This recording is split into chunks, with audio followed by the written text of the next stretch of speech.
오늘 저는 창세기 10장을 통해서 심판 속에서 꼽히는 하나님의 톨레도트라고 하는 제목으로 말씀을 증거하겠습니다. 구속사적인 의미에서 족보를 히브리 말로 톨레도트라고 하는 것입니다.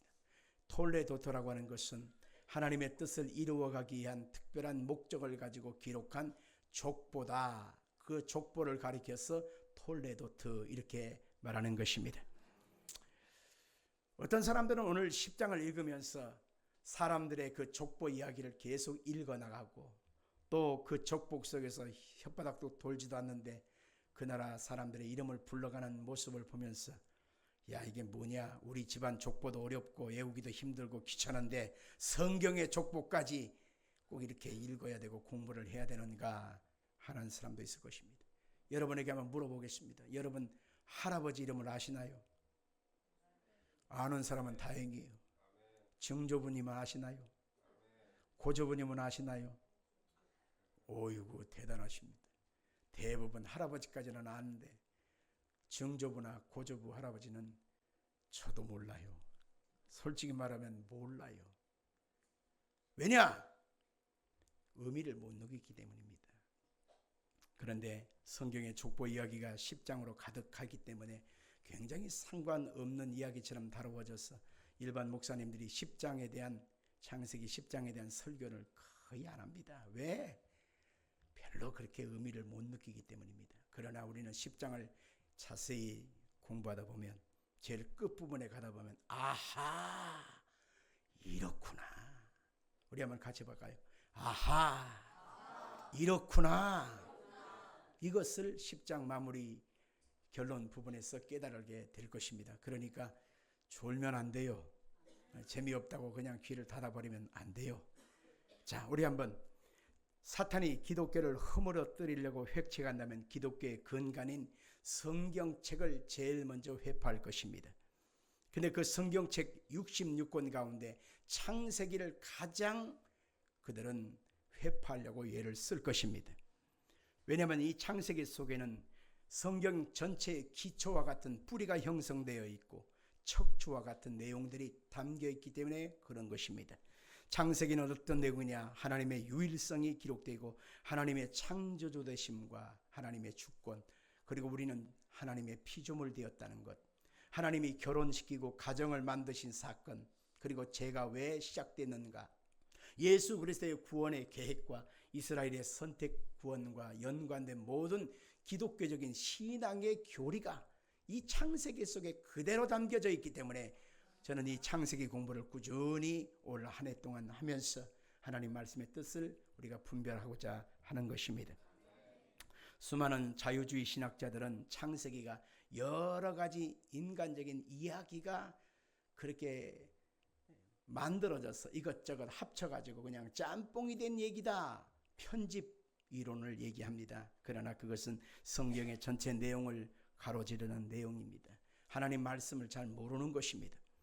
창세기에 형성된 이 오늘 본문의 족보 톨레도트라고 하는 내용은, 이것은 결코 사람의 편집된 이야기가 아니라 이 속에 족보가 내력이 있고 계보가 있고 약전, 후에 일, 대략, 사적, 사대, 자손 등이 구체적으로 언급되면서 실상은 이 내용 속에서 모든 세상의 흐름이 시작되어졌다라고 하는 것입니다. 그래서 성경의 내용을 영어 성경에는 이것을 가지고 history, generation, story, account, origin, the record of, 그 다음에 뭐라고 합니까? descendant라고 말을 합니다. 이 히브리 말로는 톨레도 들어가지만 헬라 말로는 게네시스라고 합니다. 그래서 나타, 계속 나타, 어떤 사건이 나아졌고 어떤 인물이 계속 나타라고 하는 뜻으로 성경을 해석하는 것입니다. 그래서 이 성경의 창세기 역사 속에서 우리는 하나님이 어떻게 세상을 움직여가는가를 살펴볼 수 있는데, 첫째는 아담이라고 하는 한 그룹을, 그 다음에 셈, 함, 야벳이라고 하는 내용을, 그 다음에 셈이라고 하는 아브라함의 조상되어진 계보를, 이스마엘, 에서, 하늘과 땅을 창조하신 이야기, 노아의 홍수 이야기, 그리고 아브라함의 아버지 데라 이야기, 이삭, 그리고 야곱의 그 내용 속에서 하나님이 어떻게 세상을 또 사람을 움직여 가는가를 펼쳐볼 수가 있는 것입니다. 창세기를 형성하는 내용 그 속에는 우리는 두 가지로 나눌 수 있는데, 하나님이 세상을 만들었는데 인간이 왜 이렇게 타락되었는가? 그것은 죄 때문이었다. 두 번째 해석 방법은 바로 뭐냐면, 하나님이 그 죄를 어떻게 해결하셨는가 라고 하는 내용 속에 그 죄의 해결과 함께 하나님이 새로운 세상이 펼쳐졌다라고 하는 내용이 오늘 본문의 내용인 것입니다. 자, 우리는 여기에서 노아가 포도주를 마신 지난 9장에서 사건을 통해서 포도주를 만들면서 하나님의 세상이 아름답게 펼쳐졌다. 근데 그것을 통해서 또 다른 죄의 시작이 노아로부터 시작되어졌고 벌거벗은 상태가 되고 말았다. 다시 죄가 시작됐다는 거예요. 근데 그 상황에서 두 그룹으로 나눠지요. 죄가 있는 그 모습, 노아 아버지의 하체에 벌거벗은 모습을 보고서 함이라고 하는 아들, 그 자손들은 떠벌렸지요. 계속 떠벌렸습니다. 그러나 큰아들 셈과 막내아들 야벳은 안 보려고 뒷걸음쳐 들어가서 자기들의 겉옷을 가지고 아버지의 하체를 덮어주었다. 그래서 떠벌리는 이 모습과 덮어주는 모습을 통해서 교회의 모습, 예수 그리스도의 모습을 여기서 증거하고 있음을 볼 수가 있는 것입니다. 하나님은 성경에 보니까 셈이라고 하는 큰 아들, 그 셈의 장막에 거하신다라고 하시면서 하나님은 셈이라고 하는 큰 아들을 통해서 하나님의 나라와 구속사적인 계획을 이루어 가신 것을 말씀하고 있는 것입니다. 자, 그러면 한번 한 절씩을 한번 풀어보도록 하겠습니다. 1절을 다시 한번 읽겠습니다. 1절 같이 읽겠습니다. 시작. 홍수 후에 그들이 아들들을 낳았으니. 아멘. 10장에서 노아의 아들들 3명의 이름을 기록하지요. 셈, 함, 야벳이 있었다는 것입니다.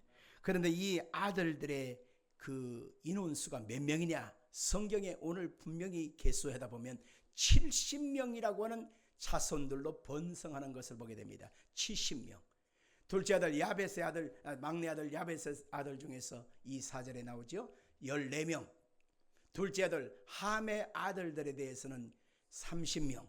큰아들 셈의 아들들 중에서는 26명. 그래서 도합 합치면 70명이라고 하는 자손들이 번성해 갔다라고 하는 것으로 오늘 성경에 말씀하고 있습니다. 여기에서 70명이라고 하는 이 이름을 이 난다지 거론하면서 그 숫자를 여기서 지정하는 것은 의미가 있다는 것입니다. 성경에 보니까 야곱의 아들들이 애굽으로, 요셉이 총리가 있을 때 애굽으로 이사를 가잖아요. 그때 몇 명이냐?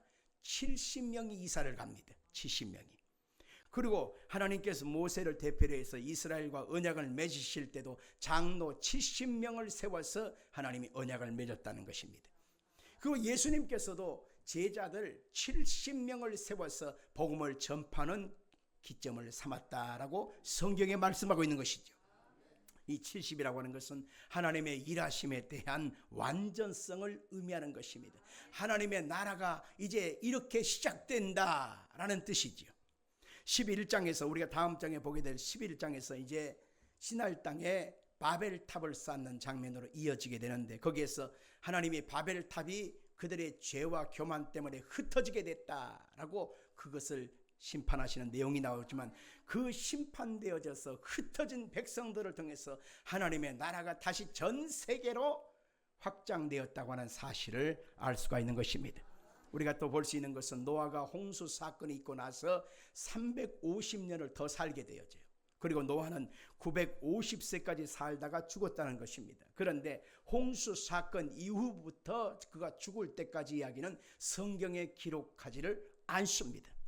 왜냐하면 성경의 톨레토트, 하나님의 족보 중심의 하나님의 구속사적인 하나님의 계획이 어떻게 흘러가는 것을 더 집중하기 위하여 개인의 사소한 시시콜콜한 노아의 뒷얘기는 아예 삭제해버리고 침묵하시는 내용으로 우리가 볼 수가 있는 것입니다. 자, 그렇다면 2절부터 5절을 또 한번 살펴보겠습니다. 같이 읽을까요? 야벳의 아들은 고멜과 마곡과 마데와 야완과 두발과 메섹과 디라스요.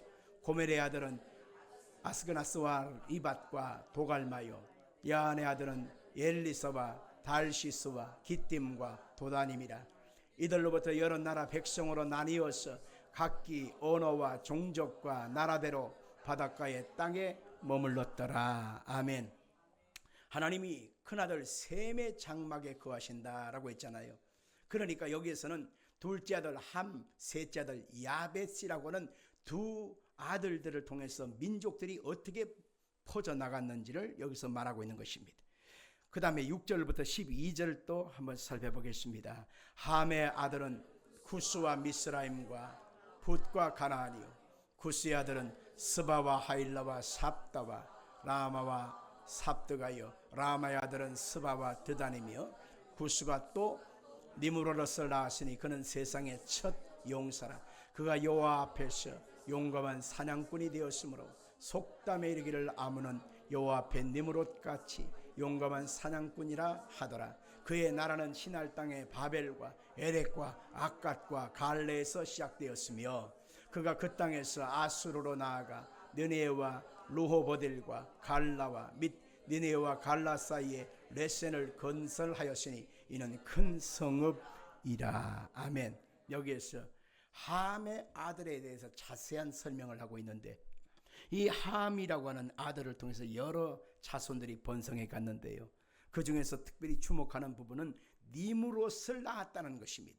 이 니므롯이라고 하는 것은 니므로드라고 하는 말로 쓰였는데 반역하다 그리고 반란하다라고 하는 말입니다. 여기에서 니므롯을 가리켜서 첫 용사다 했는데, 할랄이라고 하는 히브리 말에서 시작되는데 꿰뚫다, 피리를 불다, 그 다음에 더럽히다라고 하는 내용입니다. 그는 용사였다는 것입니다. 기뻐로인데 강한 자, 여호와 앞에서는 여호와 얼굴 앞에 여호와의 얼굴에 대하여, 다시 말하면 니므롯은 어떤 존재였느냐, 니므롯은 하나님의 얼굴 앞에 대적하는 존재였다라고 하는 것입니다. 여기에서 여호와 앞에라고 하는 이 말은 좋은 말이지만 하나님 앞에서, 면전 앞에서 그는 대적자가 되었다는 것입니다. 그리고 사냥꾼이었다라고 하는 말인데 차이된 말이 있습니다. 추적하다라는 뜻인데요, 종합해서 우리가 연결해서 보다 보면 땅을 더럽히는 강한 자로서 하나님을 대적하여 하나님을 추적하여 죽이려고 하는 반역자, 그가 누구요? 니므롯이었다는 것입니다. 결국 홍수 이전에 나타났던 네피림과 같은 모습을 지닌 존재라고 하는 뜻으로 니므롯을 강조하고 있다라고 하는 것입니다. 마치 노아의 홍수 전에 네피림 자손이 있었던 것처럼 바로 니므롯도 똑같은 하나님을 대적하는 자로 쓰임을 받고 있었다는 것입니다. 창세기 6장 4절과 10절부터 12절까지 같이 보겠습니다. 당대의 땅에는 네피림이 있었고 그 후에도 하나님의 아들들이 사람의 딸들에게로 돌아와 자식을 낳았으니 그들은 용사라 고대의 명성 있는 사람들이었더라. 그의 나라는 신할 땅의 바벨과 에렉과 악갓과 갈레에서 시작되었으며 그가 그 땅에서 아수르로 나아가 느네와 누호보델과 갈라와 및 느네와 갈라 사이에 레센을 건설하였으니 이는 큰 성읍이었더라. 아멘. 니므롯을 중심으로 해서 세워진 나라가 바벨탑을 쌓은 바벨론이었다는 사실을 우리는 알 수 있습니다. 이 바벨론이라고 하는 나라가 나중에 남유다를 멸망시킨 거대한 강대국이었지 않습니까? 근데 그 강대국의 시작이 바로 함의 자손을 통해서 바벨론이 시작됐다는 사실을 알 수가 있는 것입니다. 자, 13절부터 14절도 볼까요? 같이 보겠습니다. 미스라임은 루딤과 아나밈과 루하빔과 납디힘과 바드로심과 가술림과 갑도림을 낳았더라. 가술림에서 블레셋이 나왔더라.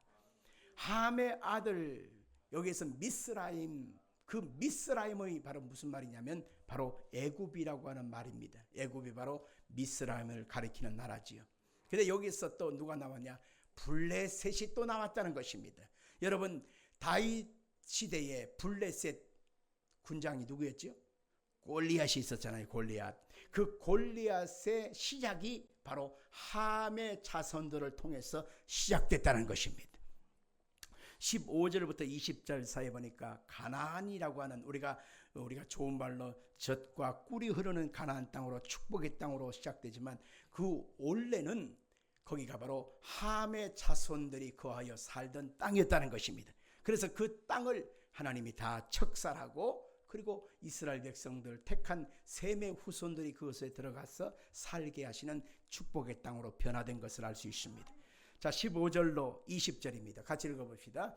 가나안은 장자 시돈과 헷을 낳고 또 여보스 족속, 아모리 족속과 기르가스 족속과 히 족속과 알가 족속과 신 족속과 아르완 족속과 스말 족속과 하맛 족속을 낳았더니 이후로 가나안 족속에 흩어져 나아갔더라. 가나안의 경계는 시돈에서부터 그라를 지나 가사까지와 소돔과 고모라와 아드마와 스보임을 지나 라사까지였더라. 이들은 함의 자손이라 각기 족속과 언어와 지방과 나라대로였더라. 아멘. 둘째 아들 함이라고는 한 사람을 기점하여서 거기에서 수많은 자손들로 번성해서 이제 시작되는데, 그 아들들 중에 가나안이라고는 아들이 있어요. 그 가나안의 아들이 그들이 살던 그 땅 주변으로 가나안의 7 족속들이 살았잖아요. 신명기 7장 1절 이하에 보니까 가나안 땅에 들어가거든 그 7 족속을 남김없이 진멸하라, 그렇게 말씀하고 있어요.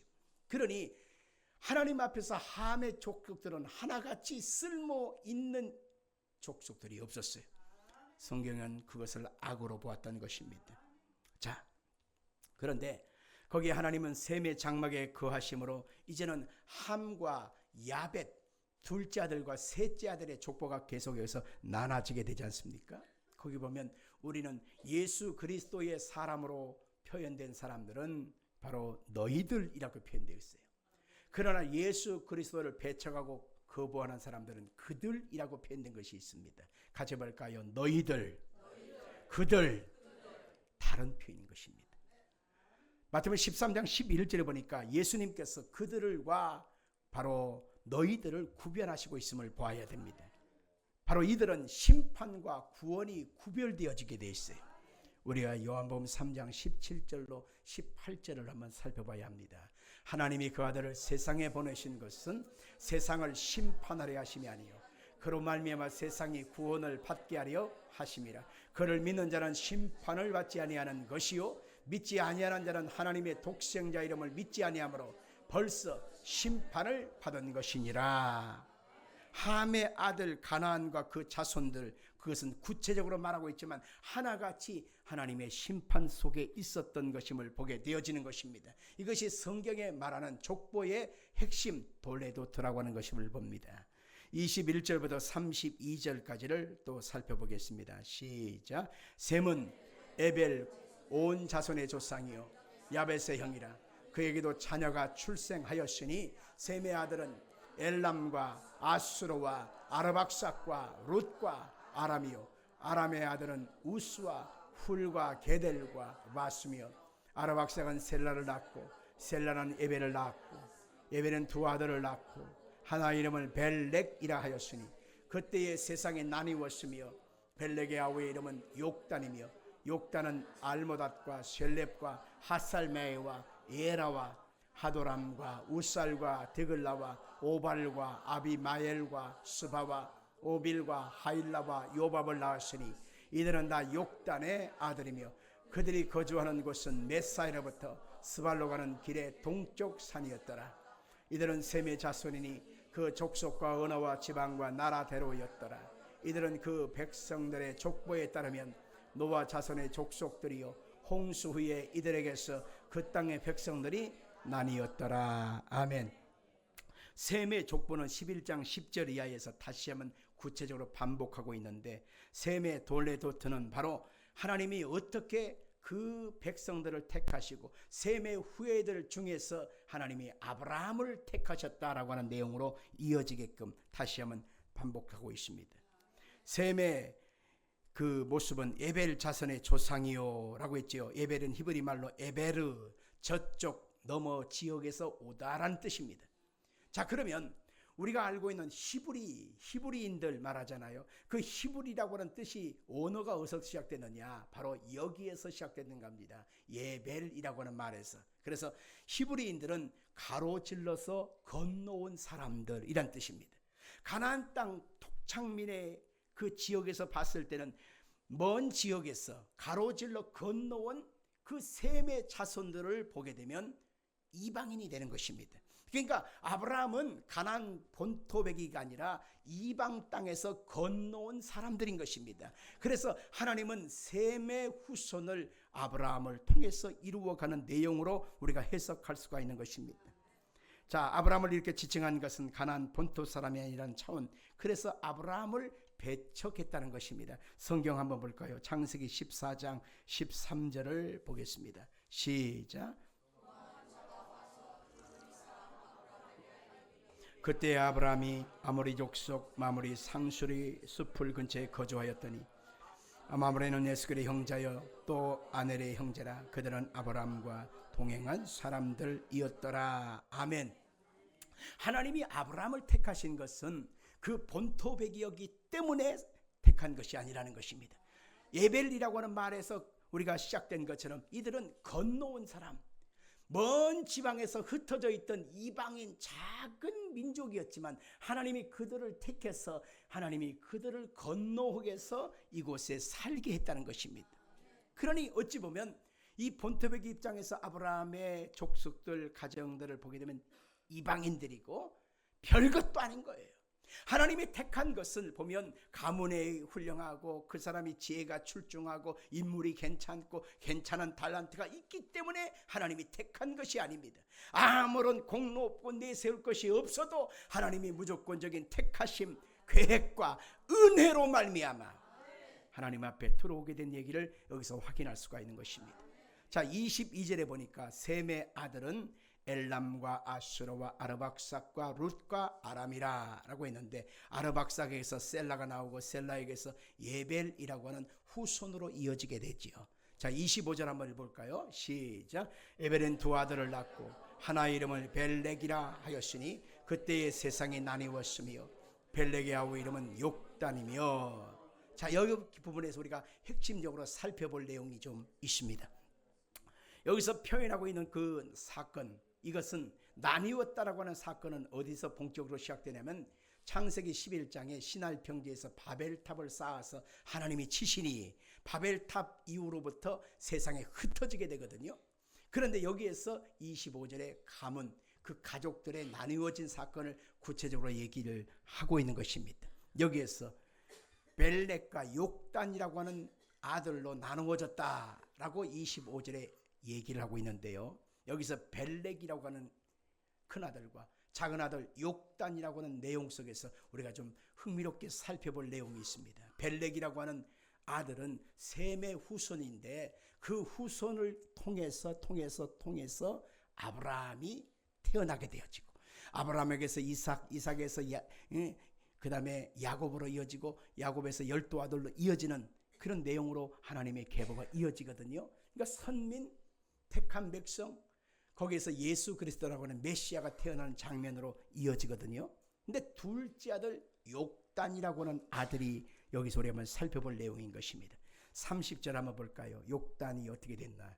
그들이 거주하는 곳은 메사에서부터 스발로 가는 길 동쪽 산이었더라 라고 말하고 있는데 좀 참조해서 들으시면 여러분 지식 있는 꽤 여러분들을 고상한 것을 알고 있는 사람으로 여러분 인정해 줄 것입니다. 욕단이라고 하는 이 둘째 아들, 작은 아들은 거주하는 것은 어디냐? 메사에서부터 스발로 가는 길의 동쪽 산이었더라 라고 했습니다. 여기서 말하는 이 메사는 메소포타미아라고 하는 우리가 알고 있는 현재 지명입니다. 그러니까 이스라엘 땅의 모습에서 보면 동쪽 산이죠. 동쪽 산을 지나서 메소포타미아를 지나서 스발로 했는데 이 스바르라고 하는 말은 뭐냐면 오늘날 시베리아라고 하는 말입니다. 시베리아. 소련 땅, 러시아 땅 안에 시베리아 산맥이 있고 시베리아 벌판이잖아요. 그래서 그 시베리아라고 하는 그 지역을 지나서 땅끝 극동 마을, 극동 지대에 가서 욕단의 자손들이 뿌리를 내리고 살게 됩니다. 극동하면 어느 나라예요? 극동하면 어느 나라냐고. 동쪽의 끝 어디냐고. 대한민국을 얘기하는 거죠. 대한민국. 여기에서 우리는 굉장히 놀라운 얘기를 발견할 수 있게 되는데 여기서 극동 마을 동쪽 산으로 가서 그들이 머물게 됐고 정착지를 찾았다라고 하는 것입니다. 이 동쪽이라고 하는 말은 창세기 4장 6절에 보니까 하나님을 떠난 상태의 못을 말하는 것입니다. 가인이 여호와 앞을 떠나서 동쪽 에덴 동쪽 노 땅에 거주하였더니, 이 동쪽이라는 것은 하나님을 떠난 상태, 하나님에게서 점점 멀어져 가는 상태를 얘기하는 것입니다. 그러니까 욕단이라고 하는 아들은 신앙과 믿음의 사람이었지만 그 신앙과 믿음에서 점점 떠나서 동쪽으로 해서 시베리아 벌판을 지나서 동쪽 끝 극동 지역인 대한민국 땅에, 만주 벌판 땅에 거주하게 됐다는 것입니다. 자, 여기에서 우리는 이 욕단이라고 하는 사람의 그 단자 이야기가 어디서 많이 연결되는 단어 이름으로 볼 수가 있는데, 우리나라 대한민국 우리 조선을 처음으로 창업한 양반의 이름이 뭐라고요? 2333년 기원전 단군 왕검이라고 그러지 않습니까? 바로 욕단이 단군 왕검이 아니었겠는가라고 역사학자들은 추측을 합니다. 왜냐하면 그 당시에 기록이 없잖아요. 그러니까 그렇게 추측을 하는 거예요.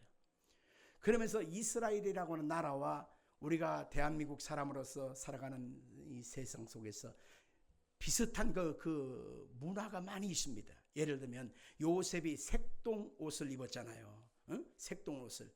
그런데 우리가 한복 중에서 색동 옷을 입히지 않습니까? 그러면 요셉이 12 아들 중에 가장 사랑하는 아들로서 요셉한테 색동 옷을 입었듯이, 우리 옛날에도 색동 옷을 입으면 돈을 들여서 비싼 값에 예쁘게 자라라고 우리가 어머니들이 입혀주지 않습니까? 그것도 비슷해요.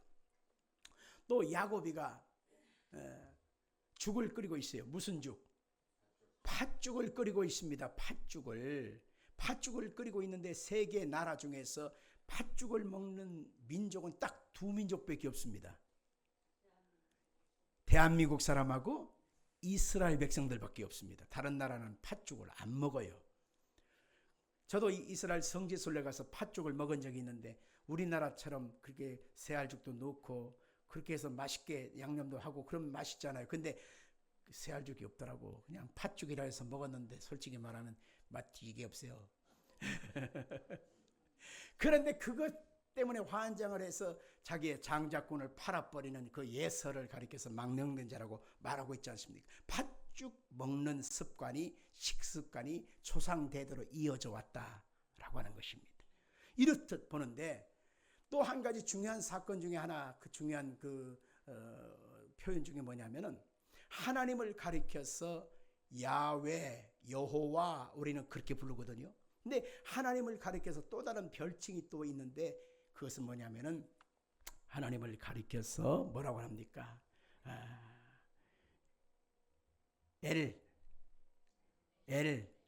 엘로힘, 아는 분은 아시는군요. 엘로힘이라고 합니다.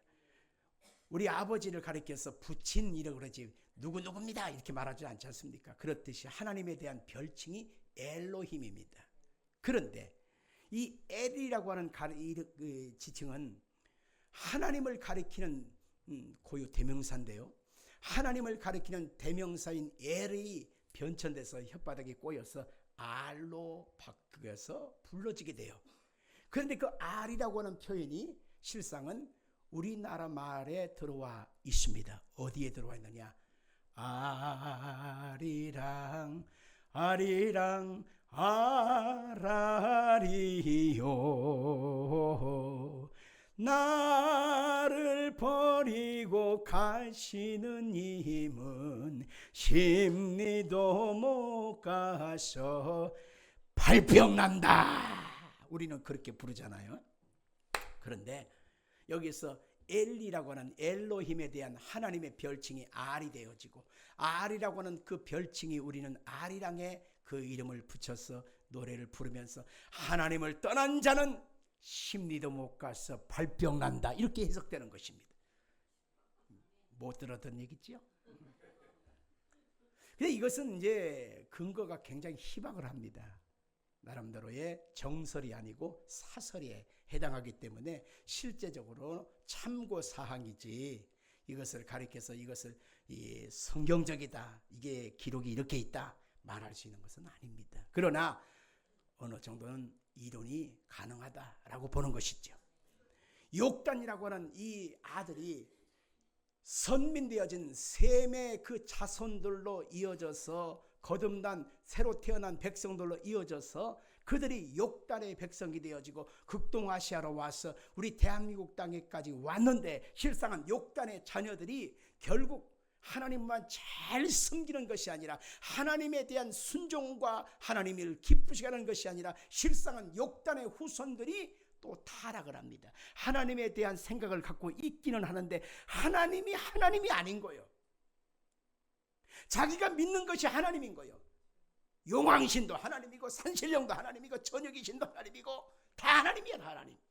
이렇게 만신적인 그런 모습으로 하나님이라고 하는 대상을 자기 임의적으로 세우고 섬기게 되어졌다는 것입니다. 그런데 성경에 보니까 하나님은 어떤 분이냐? 천지와 만물을 창조하신 분입니다. 타락한 인생들에게 구원을 주시기 위하여 하나님의 아들 되신 예수님을 십자가에서 대속제물로 내어주셨고, 예수님을 통해서 하나님을 찾고 나온 자에게 결단코 실어버리지 않는 구원과 자비와 긍휼이 풍성하신 하나님, 그분만이 하나님이라는 것입니다. 아멘 하십시다. 그래서 셈의 후손 중에서 하나님께서 이 예배를 통해서 나온 두 아들, 벨렉이라고 하는 아들, 하나는 욕단이라는 아들이 있지만 욕단의 후손들을 통해서는 하나님이 구세주를 주지 않았어요. 하나님이 벨렉이라고 하는 큰 아들을 통해서 셈에게 약속하신 그 약속의 계보를 이루셔서 결국 거기에서 예수님이 우리 가운데 구세주로 오셨다라고 하는 사실을 볼 수가 있는 것입니다. 그런데 오늘 여기서 우리가 또 한번 생각해 볼 수 있는 것은 홍수 심판이 있어서 이제 완전히 죄가 도멸되어지고 노아와 그 가족들을 통해서 하나님이 세계 민족이 다시 시작되어지잖아요.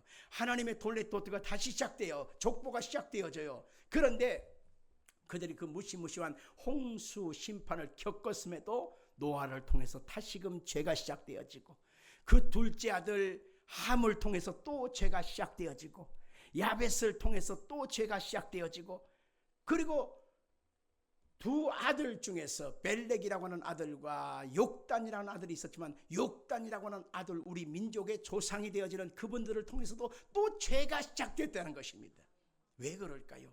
인생은 육체 속에 인생을 살기 때문에 그렇습니다.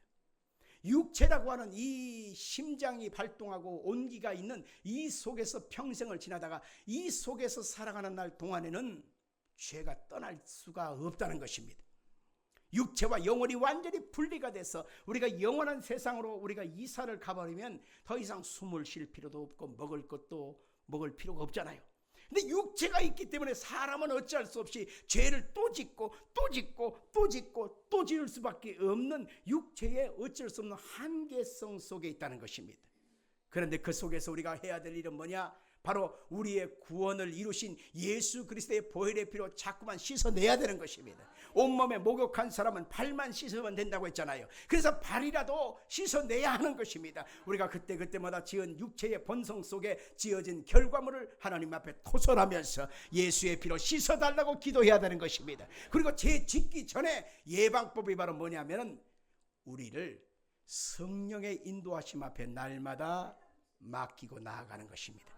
하나님의 성령께서 우리를 지도하시고 주장해 주시고 함께 하시면 죄에 대한 유혹이 다가올 때 그 죄에 대한 유혹을 넘어설 수 있도록, 극복할 수 있도록 성령의 충만함이 우리를 이끌어 가시는 것입니다.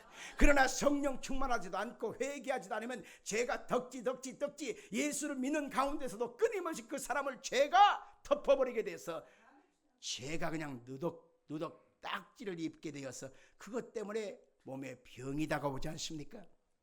우리 사람은 한 몸에 거룩과 더러움이 한 몸에 들어있다는 사실을 알고 계십니까? 하나님이 알게 해주셨어요. 우리가 입속에 넣는 거 더러운 거 넣어요? 깨끗한 거 넣어요? 씻어서 넣어요? 그냥 막 집어넣어요? 막 집어넣는 사람은 이상한 사람이에요. 한 번 더 씻고 한 번 더 살펴보고, 그래서 깨끗한 거 좋은 걸 입에다 넣지 않습니까? 분명히 좋은 거 넣었어요. 그런데 나올 때는 어때요? 소화가 돼서 나올 때는 냄새나는 것, 썩은 것, 필요 없는 것, 그걸 내보내고 살지 않습니까? 우리는 매일같이 이렇게 깨끗함과 거룩함과 더러움과 추함을 몸에다 짊어지고 살아가는 것입니다. 그래서 그것이 온화하게 들어간 만큼 빼내줘야 건강한 우리가 삶을 살거든요. 우리가 어찌할 수 없이 육신이라고 하는 시간 속에 오늘 하루를 살고 평생을 살게 되기 때문에 우리는 매 순간마다 거룩하신 성령의 능력과 은혜를 덧입고 살아가면 육체의 더러움에 매이지 않는 것입니다. 우리가 주일마다 교회에 와서 예배 드리는 것은 거룩한 성령의 능력을 덧입기 위함인 것입니다. 세상을 살아갈 때 죄의 유혹에서 나를 지키기 위함인 것이며 하나님의 선한 뜻이 나에게 이루어지기를 소망하는 믿음을 고백하기 위하여 우리는 하나님께 있습니다. 하나님을 의지합니다. 나는 하나님밖에 없습니다. 나는 하나님만 의지합니다 라고 하는 신앙 고백을 하기 위하여 주일날 오는 것입니다. 매 순간마다 우리가 하나님 말씀을 붙잡고 매 순종하는 것은 우리는 죄의 백성이 아니고 멸망의 사람이 아니고 하나님의 사람입니다 라고 하는 신앙의 고백을 하게 되는 것이죠. 로마서 8장 5절로 7절을 한번 읽어볼까요? 시작. 육신을 따르는 자는 육신의 일을, 영을 따르는 자는 영의 일을 생각하나니 육신의 생각은 사망이요 영의 생각은 생명과 평안이니라. 육신의 생각은 하나님과 원수가 되나니 이는 하나님의 법에 굴복하지 아니할 뿐 아니라 할 수도 없습니다. 아멘. 육신을 따라가서 그 육신의 습관에 매어서 넘어지고 잡히게 되면 결국 탕자의 그 먼 지방에서 이루어진 일이 파산하게 되고 돼지치기가 되어지고 굶어 죽겠다고 탄식하는 그 모습처럼 인생 자체가 완전히 망가지게 되는 거예요. 그래서 우리는 매 순간마다 하나님께 돌아와 하나님의 은혜, 하나님의 사랑, 하나님의 긍휼, 하나님의 의를 덧입고 우리가 세상 속에 살아가게 되는 것입니다. 자, 우리는 결론적으로 창세기 10장 6절로 20절자에 함이라고 하는 둘째 아들을 저주하셨잖아요. 근데 그 저주받은 함의 자손들의 이름 속에서 우리는 아주 눈에 띄는 이름과 지명을 살펴보게 될 것입니다. 우리 한번 다시 읽어볼 건데 6절로 20절을 읽어보겠습니다. 함의 아들은 구스와 미스라임과 붓과 가나안이요. 여기에 가나안 딱 뜨죠. 그 다음에 7절 시작. 구스의 아들은 스바와 하일라와 삽다와 라마와 삽드가요. 나마의 아들은 스바와 드단이며 8절 구스가 또 니므롯을 낳았으니 그는 세상의 첫 용사라. 그가 여호와 앞에 용감한 사냥꾼이 되었으므로 속담에 이르기를 아문은 여호와 앞에 니므롯같이 용감한 사냥꾼이로다. 자, 여기서 보면 니므롯이 함의 자손에서 나왔지요. 10절부터 시작.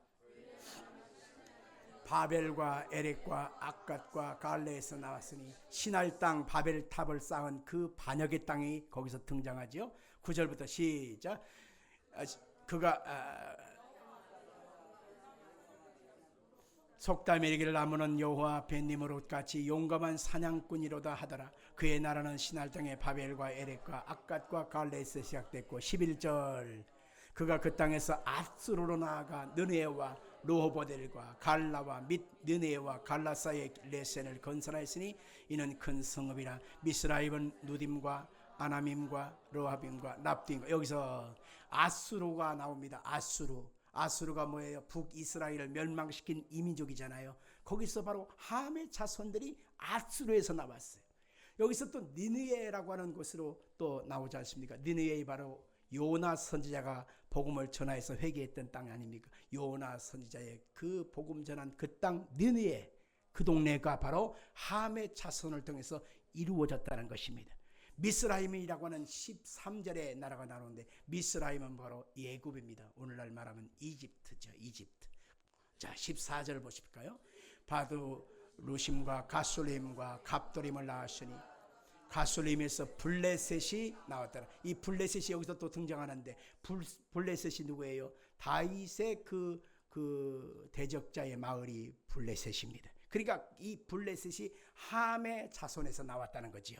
그 다음에 15절, 16, 17절 시작. 가나안은 장자 시돈과 헷을 낳고 여부스 족속과 아모리 족속과 기르가스 족속과 히 족속과 알가 족속과 신 족속과, 자 여기서 보니까 가나안의 족속들 중에 시돈, 헷, 여부스, 아모리, 기르가스, 휘 족속, 이들이 뭐예요? 가나안의 7 족속들이잖아요. 근데 7 족속들 하나같이 진멸할 대상으로 성경에는 말하고 있지 않습니까? 그게 바로 함의 자손들 중에서 나왔다라고 하는 것입니다. 자 18절에도 보겠습니다. 아르아 족속과 스말 족속과 하하 족속을 낳았더니 이후로 가나안 족속의 조속이 흩어져 나갔더라. 가나안의 경계는 시돈에서부터 그라를 지나 가사까지 와 소돔과 고모라와 아드마와 스보인을 지나 라사까지였더라. 소돔과 고모라 땅이 나오잖아요. 그것도 역시 함의 자손들이 거하여 있던 땅이다라는 것입니다. 여기서 우리가 읽어본 내용 속에 함이라고 하는 하나님을 대적하고 그 말씀을 어기며 끊임없이 하나님에게서 멀어져 갔던 함의 자손들이 계속해서 쓸만한 것은 하나도 안 나와요. 다들 하나님 앞에 진멸될 대상으로 나오게 됐다는 것입니다. 이처럼 하나님을 대적하고 떠난 자의 결과를 우리는 여기에서 살펴볼 수 있습니다. 하나님의 말씀에서 떠난 자, 하나님 말씀을 대적한 자, 불순종의 결과를 신명기 28장에는 이렇게 말하고 있습니다. 자 15절부터 24절까지 시작. 네가 만일 네 하나님 여호와의 말씀을 순종하지 아니하며 내가 오늘 내게 명령하는 그의 모든 명령과 규례를 지켜 행하지 아니하면 이 모든 저주가 내게 임하며 내게 이를 것이니 네가 성읍에서도 저주를 받으며 들에서도 저주를 받을 것이요 또 내 광주리와 떡반죽 그릇이 저주를 받을 것이요 내 몸의 소생 내 토지의 소산 내 소와 양의 새끼가 저주를 받을 것이니 네가 들어와도 저주받고 나가도 저주를 받으리라. 네가 악을 행하여 그를 잊음으로 내 손으로 하는 모든 일에 여호와께서 저주와 혼란과 책망을 내리사 망하게 속히 파멸하게 하실 것이니 여호와께서 내 몸에 연병이 들게 하사 내가 들어가 차지할 땅에서 마침내 너를 멸하실 것이며 여호와께서 폐병과 열병과 염증과 확질과 한재와 풍재와 썩는 재앙으로 너를 치시리니 이 재앙들이 너를 떠나서 너를 진멸하게 할 것이라. 내 머리 위에 하늘은 노치 되고 내 아래의 땅은 철이 될 것이며 여호와께서 비 대신에 티끌과 모래를 내 땅에 내리시리니 그것들이 하늘에서 내 위에 내려 마침내 너를 멸하리라. 아멘. 하나님을 섬겨 그 말씀 앞에 순종한 셈의 후손과 하나님의 말씀에서 떠난 함의 후손들의 결과를 여기서 우리가 확인하면서 우리가 결심할 것이 무엇입니까? 이제부터 우리는 하나님께 복받는 길을 선택해야 합니다. 하나님이 나와 내 자손들과 내 가문 속에 하나님의 은혜 주실 것을 선택해야 합니다. 하나님의 은혜 주실 것을 선택해야 희망이 있지. 살아도 안 되는 일, 꼬이고 비틀어지기, 하나님이 하늘문을 닫아버리는 일만 내 인생과 가문에 닥친다면 이게 비극이 아닐 수가 없는 것입니다. 성도 여러분들, 이 족보 사건을 통해서 우리는 하나님이 어떻게 세상을 움직여가는가를 우리가 살펴보았습니다. 하나님의 근본적인 뜻은 여러분이 복을 받고 은혜 입기를 원하는 것입니다.